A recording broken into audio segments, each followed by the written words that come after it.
ನಮಗೆ ಈ 14ನೇ ಹಣಕಾಸಿನ ಆಯೋಗದ ಇಂದ 15ನೇ ಹಣಕಾಸಿನ ಆಯೋಗಕ್ಕೆ 14ನೇ ಹಣಕಾಸಿನ ಆಯೋಗದಲ್ಲಿ 4.71% ಇದ್ದದ್ದು 15ನೇ ಹಣಕಾಸಿನ ಆಯೋಗದಲ್ಲಿ 3.64. I repeat, in 14th Finance Commission, we got 4.71% of taxes, of total taxes. It has been reduced to, in 15th Finance Commission, 3.64. ತಪ್ಪರಿಯಕ್ಕೆ ಹೋಗ್ಬಿಡಿ.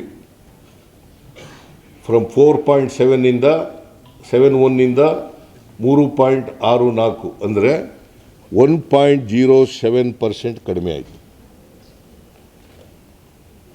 1.07% ಕಡಿಮೆ ಆಯಿತು.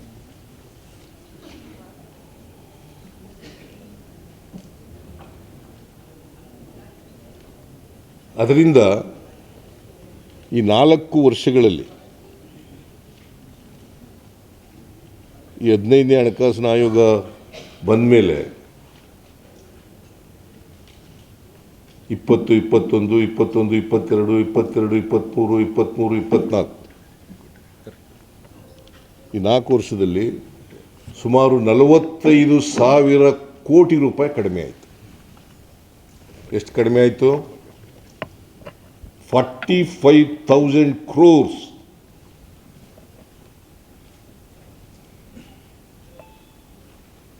ಬರೀ ಟ್ಯಾಕ್ಸ್ ಡೆವಲ್ಯೂಷನ್ ಒಂದರಲ್ಲೇ ಎಷ್ಟು? 45,000 crores. ಈ ವರ್ಷದ್ದು ಅಂದಾಜು ಕೊಟ್ಟಿದ್ದಾರೆ. ಈ ವರ್ಷದ್ದು ಕೂಡ 24-25 ಅಂದಾಜು ಪ್ರಕಾರ ಸುಮಾರು 62,000 ಕೋಟಿ ಕಡಿಮೆ ಆಗುತ್ತೆ.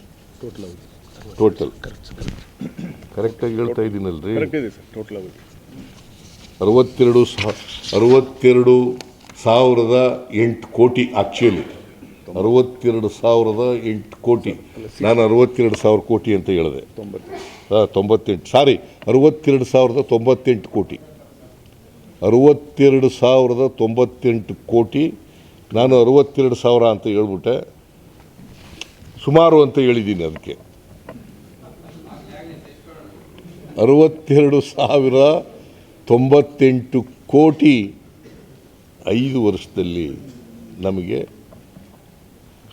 14th ಫೈನಾನ್ಸ್ನಿಂದ 15ನೇ ಫೈನಾನ್ಸ್ನಲ್ಲಿ ಕಡಿಮೆಯಾಯಿತು. ಆಮೇಲೆ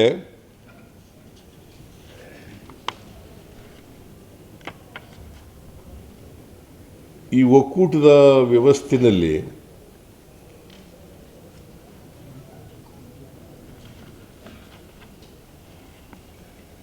ಫೈನಾನ್ಸ್ ಕಮಿಷನ್ಗಳು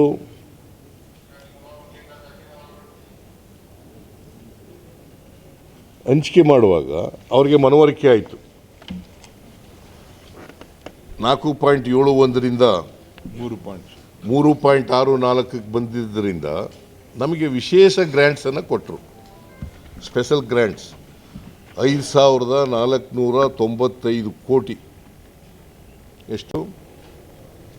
5,495 ಕೋಟಿ ರೂಪಾಯಿಗಳನ್ನು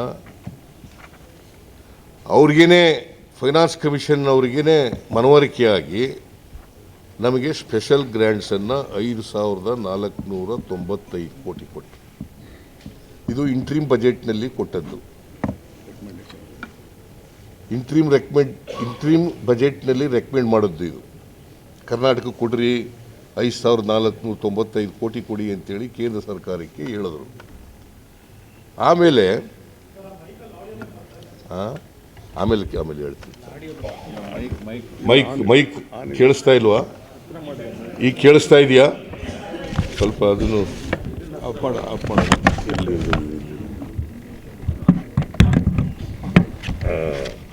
ಕೇಳಿಸ್ತಾ ಇದೆಯಾ?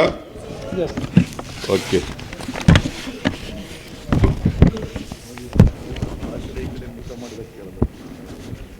ನಾನು ಸ್ವಲ್ಪ ಈ ಕಡೆ ಆ ಕಡೆ ನೋಡ್ತೀನಲ್ಲ, ಅದರಿಂದ ಕೇಳಿಸ್ತಾ ಇಲ್ಲ. ಏನು ಹೇಳ್ತಾ ಇದ್ದೆ? ಸ್ಪೆಷಲ್ ಗ್ರ್ಯಾಂಡ್ 5,495 ಕೋಟಿ ವಿಶೇಷ ಅನುದಾನವನ್ನು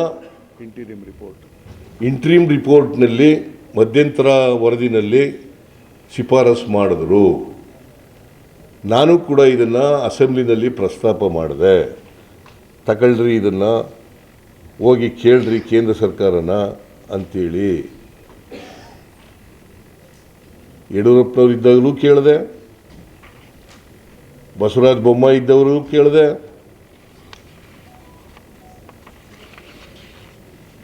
ಇದನ್ನು ನಮ್ಮ ರಾಜ್ಯದಿಂದ ಡೆಲ್ಲಿನಲ್ಲಿ ಪ್ರತಿನಿಧಿಸ್ತಕ್ಕಂಥ ನಿರ್ಮಲಾ ಸೀತಾರಾಮನ್ ಹಾಗೂ ಕೇಂದ್ರದ ವಿತ್ತ ಸಚಿವೆ, ಹಣಕಾಸಿನ ಸಚಿವೆ ಇದನ್ನು ತಿರಸ್ಕಾರ ಮಾಡಿದ್ರು. ಏನು ಮಾಡಿದ್ರು? ತಿರಸ್ಕಾರ ಮಾಡಿದ್ರು, ಕೊಡಲಿಲ್ಲ. ಆಮೇಲೆ ಫೈನಲ್ ರಿಪೋರ್ಟ್ನಲ್ಲಿ 300 ಕೋಟಿ ರೂಪಾಯಿ ಅಲ್ಲ 3,000 ಕೋಟಿ ರೂಪಾಯಿ ಪೆರಿಫೆರಲ್ ರಿಂಗ್ ರೋಡ್ಗೆ. 6,000 ಆಲ್ರಿ, ಸುಮ್ಮನೆ ನೀವು ಯಾಕೆ ಮಧ್ಯದಲ್ಲಿ ಬಾಯಿ ಹಾಕ್ತೀರಿ?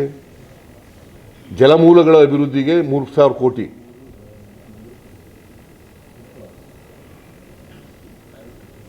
ಕೆರೆಗಳು ಮತ್ತು ಬೇರೆ ವಾಟರ್ ಬಾಡೀಸ್ಗಳನ್ನ ಅಭಿವೃದ್ಧಿಪಡಿಸಲಿಕ್ಕೆ 3,000 ಕೋಟಿ, ಪೆರಿಫೆರಲ್ ರಿಂಗ್ ರೋಡ್ಗೆ 3,000 ಕೋಟಿ,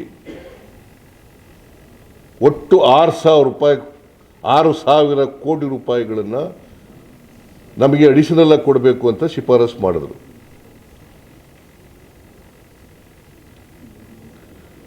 ಎರಡೂ ಸೇರಿಸಿದ್ರೆ 5,495 ಪ್ಲಸ್ 6,000 ಕೋಟಿ, 11,495 ಕೋಟಿ.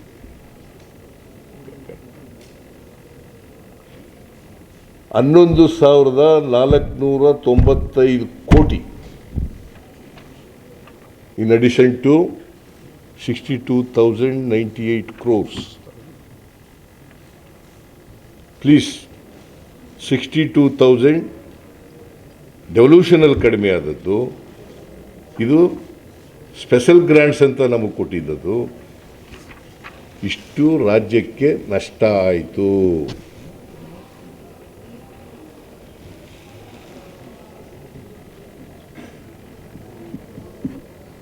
$11,000, 10,000 ಅಲ್ಲ,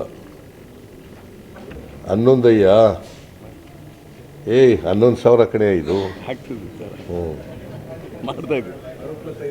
5, 11. ನೀನು ಸುಮ್ಮನೆ ನೀನು ಕನ್ಫ್ಯೂಸ್ ಮಾಡಬೇಡ.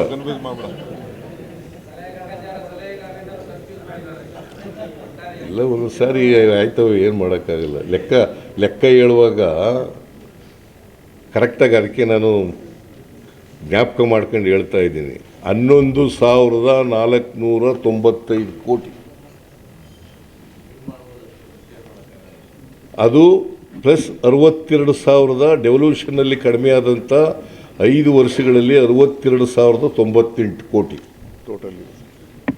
ಟೋಟಲಿ 73,593 ಕೋಟಿ ನಮಗೆ ಕಡಿಮೆ ಆಯಿತು. 14th ಫೈನಾನ್ಸ್ ಕಮಿಷನ್ನಿಂದ 15th ಫೈನಾನ್ಸ್ ಕಮಿಷನ್ನಲ್ಲಿ ನಮಗೆ ಕಡಿಮೆ ಆಯಿತು. This is number 1. Number 2, GST ಜಾರಿ ಬಂತು. GST ಅವೈಜ್ಞಾನಿಕವಾಗಿದೆ ಅಂತೇಳಿ ನಾವು ಹೇಳೋದು, ಆದರೂ ಜಾರಿ ಮಾಡಿದ್ರು. GST ಕೌನ್ಸಿಲ್ನಲ್ಲಿ ಅವರಿಗೆ ಬಹುಮತ ಇರೋದರಿಂದ ಅದನ್ನು ಜಾರಿ ಮಾಡಿದ್ರು. ನಾವು GST ಜಾರಿ ಬಂದಂಥ ಸಂದರ್ಭದಲ್ಲಿ ನಮ್ಮ ಟ್ಯಾಕ್ಸ್ ಗ್ರೋತು 15% ಇತ್ತು. GST ಬಂದಾಗ ಟ್ಯಾಕ್ಸ್ ಗ್ರೋತು 15% ಇತ್ತು. ಕೇಂದ್ರ ಸರ್ಕಾರ ಅವರು ಏನು ಹೇಳಿದ್ರು, GST ಜಾರಿಗೆ ಬಂದ ಮೇಲೆ ತೆರಿಗೆ ಜಾಸ್ತಿ ಆಗ್ತದೆ, ನಿಮಗೆ ಡೆವಲ್ಯೂಷನ್ ಕೂಡ ಜಾಸ್ತಿ ಬರ್ತದೆ,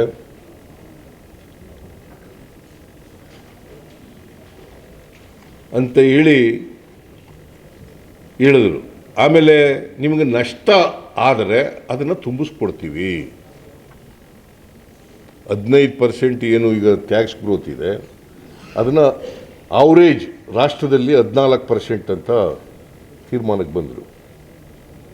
14% ಅಷ್ಟು ನಷ್ಟವನ್ನು ನಾವು ಪರಿಹಾರ ರೂಪದಲ್ಲಿ ಕೊಡ್ತೇವೆ. ರಾಜ್ಯಕ್ಕಾದಂಥ ನಷ್ಟವನ್ನು ಪರಿಹಾರ ರೂಪದಲ್ಲಿ ಕೊಡ್ತೇವೆ. ಅದು 5 ವರ್ಷ ಆಮೇಲೆ ಮುಂದುವರೆದು ನೋಡೋಣ ಅಂತ ಹೇಳಿದರು.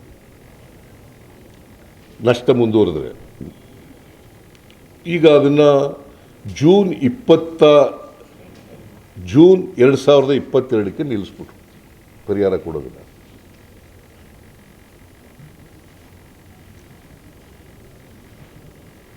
ಜೂನ್ 2022ಕ್ಕೆ ನಿಲ್ಲಿಸ್ಬಿಟ್ರು. ಈಗ ಪರಿಹಾರ ಕೊಡ್ತಾ ಇಲ್ಲ.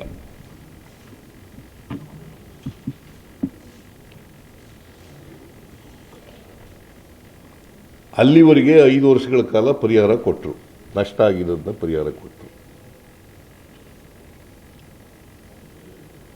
ಈಗ ನಾವು 15% ತಲುಪಕ್ಕೆ ಸಾಧ್ಯನೇ ಆಗಿಲ್ಲ ಟ್ಯಾಕ್ಸ್ ಗ್ರೋತ್.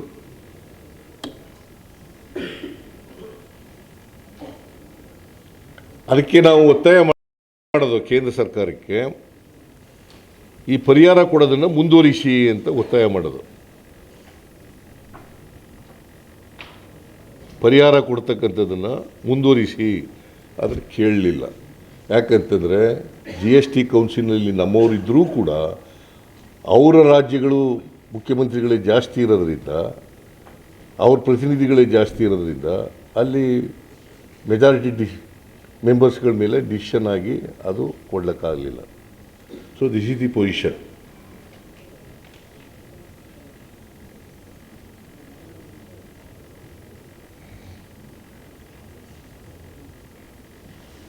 ಸೊ ಇದು ಎರಡನೇ ಇದು GSTನಲ್ಲಿ ನಮಗೆ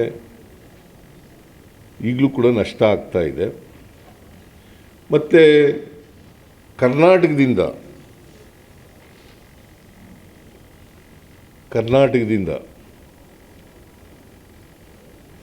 ಸುಮಾರು 4,30,000 ಕೋಟಿ ತೆರಿಗೆ ವಸೂಲಾಗ್ತದೆ. ಕರ್ನಾಟಕದಿಂದ 4,30,000 ಕೋಟಿ ರೂಪಾಯಿಗಳಷ್ಟು ಸುಮಾರು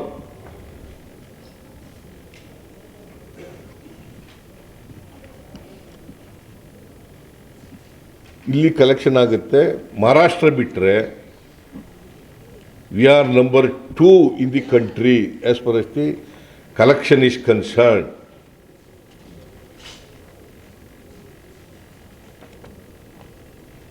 ಟ್ಯಾಕ್ಸ್ ಕಲೆಕ್ಟ್ ಮಾಡೋದರಲ್ಲಿ ಮಹಾರಾಷ್ಟ್ರ ರಾಜ್ಯವನ್ನು ಬಿಟ್ಟರೆ Karnataka number 2 in the country.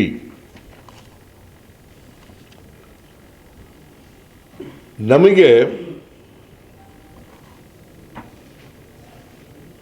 ಈ ವರ್ಷ ಬರ್ತಕ್ಕಂಥದ್ದು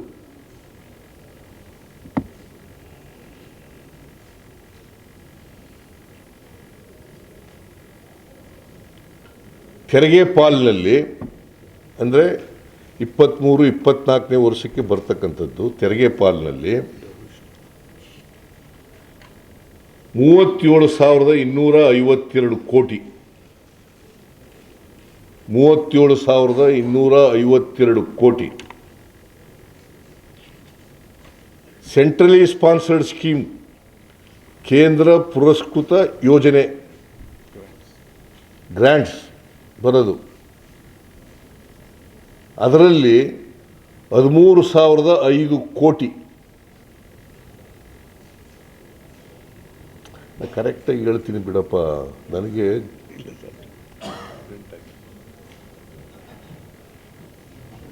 13,005 ಕೋಟಿ ಬೋತ್ ಪುಟ್ ಟುಗೆದರ್ ಈ ವರ್ಷ ಸಿಗ್ತಕ್ಕಂಥದ್ದು 50,257 ಕೋಟಿ.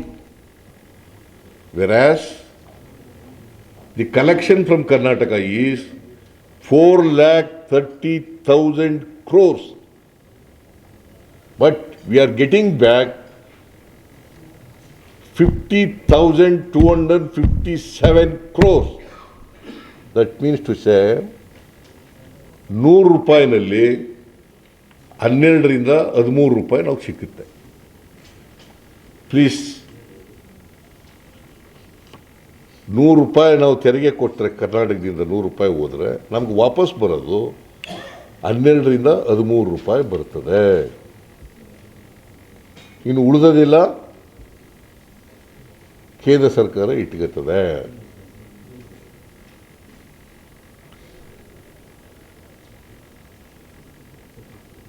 ಆಮೇಲೆ ನಮ್ಮ ಇಲ್ಲಿ ವಿರೋಧ ಪಕ್ಷದವರು ಮಾತಾಡ್ತಾರೆ, ನಾವು ಜಾಸ್ತಿ ಕೊಟ್ಟಿದ್ದೀವಿ, ಕರ್ನಾಟಕ ಏನು ಅನ್ಯಾಯ ಆಗಿಲ್ಲ, ಎಲ್ಲ ಏನು ಬಾಕಿ ಕೊಡಬೇಕಾಗಿಲ್ಲ ಅಂತೆಲ್ಲ ಮಾತಾಡ್ತಾರೆ. ನಿಮಗೆ ಅದ್ರ ಜೊತೆಗೆ ಬಜೆಟ್ ಗಾತ್ರನೂ ಹೇಳ್ಬೇಕಲ್ಲ, ಅವರು ಎಷ್ಟು ದುಡ್ಡು ಬಂತು ಅನ್ನೋದ್ರ ಜೊತೆಗೆ ಬಜೆಟ್ ಗಾತ್ರ ಹೇಳ್ಬೇಕು. ಈಗ ನಾನು ಅದಕ್ಕಿಂತ ಹಿಂದೆ ಹೋಗಲ್ಲ, 17-18ರಲ್ಲಿ the budget size was of the government of India, ನಮ್ದಲ್ಲ, ಬಜೆಟ್ ಸೈಜು 21 ಲಕ್ಷ. ಇಲ್ಲ ಇದು 21,46,735 ಕೋಟಿ ಅವತ್ತು ಬಜೆಟ್ ಇದ್ದದ್ದು 17-18. ನಮಗೆ ಡೆವಲ್ಯೂಷನ್ ಬಂದಿದ್ದದ್ದು 31,908 ಕೋಟಿ. ಗ್ರ್ಯಾಂಟ್ಸ್ ಬಂದಿದ್ದದ್ದು ಸೆಂಟ್ರಲಿ ಸ್ಪಾನ್ಸರ್ಡ್ ಸ್ಕೀಮ್ಗಳಲ್ಲಿ 16,082 ಕೋಟಿ. Both put together 47,990. ಇದು 17-18ರಲ್ಲಿ ನಮಗೆ ಕರ್ನಾಟಕಕ್ಕೆ ಸಿಕ್ಕಿದ್ದಂಥ ಹಣ 47,990 ಕೋಟಿ. ಅವತ್ತು ಬಜೆಟ್ ಗಾತ್ರ ಬರೀ 21,46,000 ಕೋಟಿ. 21,46,000 ಕೋಟಿ. 18-19ರಲ್ಲಿ 18-19ರಲ್ಲಿ ಕೇಂದ್ರ ಸರ್ಕಾರದ ಬಜೆಟ್ ಗಾತ್ರ 24,42,213 ಕೋಟಿ.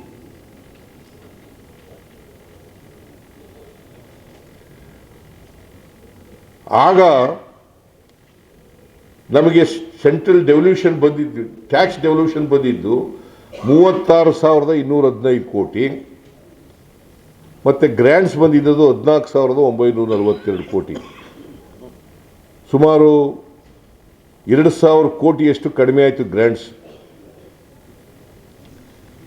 ಆಮೇಲೆ ಡೆವಲ್ಯೂಷನ್ನಲ್ಲಿ ಸುಮಾರು 4,000 ಚಿಲ್ಲರೆ ಕೋಟಿ ಜಾಸ್ತಿ ಆಯಿತು. 19-20ರಲ್ಲಿ 27,86,349 ಕೋಟಿ ಇತ್ತು. ನಮಗೆ ಬಂದಿದ್ದದ್ದು 19-20ರಲ್ಲಿ ಟ್ಯಾಕ್ಸ್ ಡೆವಲ್ಯೂಷನ್ನು 39,806 ಕೋಟಿ. 39,806 ಕೋಟಿ.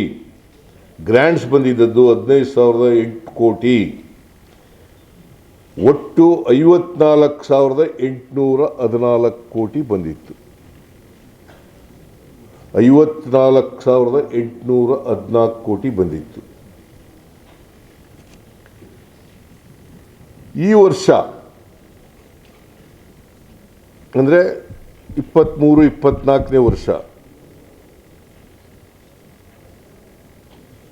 ಬಜೆಟ್ ಗಾತ್ರ 45,46,000 ಕೋಟಿ.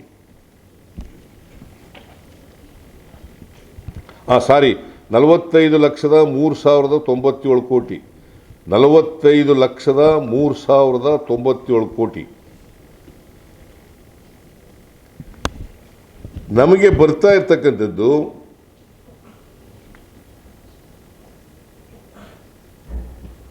37,252 ಕೋಟಿ ಟ್ಯಾಕ್ಸ್ ಡೆವಲ್ಯೂಷನ್ನಲ್ಲಿ, 13,005 ಕೋಟಿ ಗ್ರ್ಯಾಂಟ್ಸ್ನಲ್ಲಿ, ಒಟ್ಟು 50,257 ಕೋಟಿ ಅಂತಂದರೆ 18-19ರಲ್ಲಿ 24,42,000 ಕೋಟಿ ಗಾತ್ರ ಇದ್ದಾಗ 51,157 ಕೋಟಿ ಬಂತು. ಈಗ 45,03,000 ಕೋಟಿ ಇರುವಾಗ ಬರೀ 50,257 ಕೋಟಿ ಬರ್ತದೆ. ಪರ್ಸೆಂಟೇಜ್ 2.2 ಇಂದ 1.23 ಇಳಿತದೆ. ಆಮೇಲೆ ಡೆವಲ್ಯೂಷನ್ ಎಷ್ಟಾಗುತ್ತದೆ ಅಂತಂದರೆ 2.2 ಇಂದ 17-18ರಲ್ಲಿ 2.2 ಇದ್ದದ್ದು ನಮ್ಮ ಡೆವಲ್ಯೂಷನ್ನು ಮತ್ತು ಗ್ರ್ಯಾಂಟ್ಸು 24-25ಕ್ಕೆ 1.23 ಇಳಿತದೆ. 1.23 ಕಡಿಮೆ ಆಯಿತಾ ಜಾಸ್ತಿ ಆಯಿತಾ? ಕಡಿಮೆ 50%. ಮತ್ತು ಇವ್ರು ಜಾಸ್ತಿ ಆಗೋದು ಅಂತಾರೆ. ಅವ್ರ ಲೆಕ್ಕ ಹೆಂಗೆ ಲೆಕ್ಕ ಇದು ಒಂದೇ ಲೆಕ್ಕ